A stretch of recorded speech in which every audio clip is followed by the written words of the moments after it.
Halo semuanya, nama saya Razik Argana dari SMAN Negeri 10 Depok, kelas 11-2. Hari ini saya ingin berbagi sesuatu yang sudah lama mengganjal di hati saya. Tentang hukum. Tentang keadilan yang katanya ada untuk semua orang. Tapi entah kenapa, terasa tidak menyentuh semua. Kita semua hafal Pancasila, terutama sila kelima, keadilan sosial bagi seluruh rakyat Indonesia. Kedengarannya indah ya, tapi kalau kita lihat kenyataan sekarang, seolah-olah kalimat itu cuma hiasan di dinding-dinding sekolah, bukan pegangan dalam kehidupan kita. Ada pepatah yang sering kita dengar, hukum tumpul ke atas dan runcing ke bawah.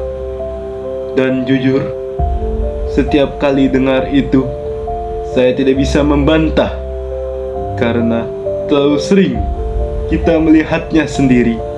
Yang kecil disalahkan, yang besar dilindungi, yang lemah dihukum berat, yang berkuasa masih tersenyum lega. Masih ingat kasus seorang nenek yang pencuri singkong karena lapar, lalu dipenjara? Bandingkan dengan mereka yang korupsi miliaran, hanya dihukum ringan, bahkan kadang masih bisa tersenyum di depan kamera. Lucu ya? Yang mencuri karena lapar dianggap jahat, tapi yang mencuri karena rakus dianggap manusia biasa. Katanya hukum itu adil, katanya semua orang sama di depan hukum. Tapi apakah benar? Atau hanya berlaku bagi mereka yang punya uang, jabatan, dan kenalan? Aku sering bertanya dalam hati, kemana nurani para penegak hukum?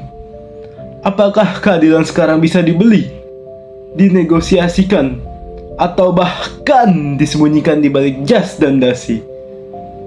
Negeri ini sepertinya sedang sakit, dan yang membuatnya makin parah adalah ketika mereka yang seharusnya menyembuhkan justru ikut melukai. Pasal 28D ayat 1 UUD 1945 jelas menyebut setiap orang berhak atas pengakuan, jaminan, perlindungan, dan keadilan hukum yang adil.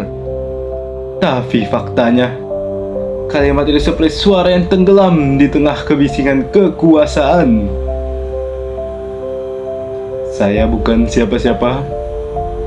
Saya hanya ingin hidup di negeri yang adil, di mana rakyat kecil tidak lagi takut melangkah karena hukum ada di pihak mereka, bukan melawan mereka.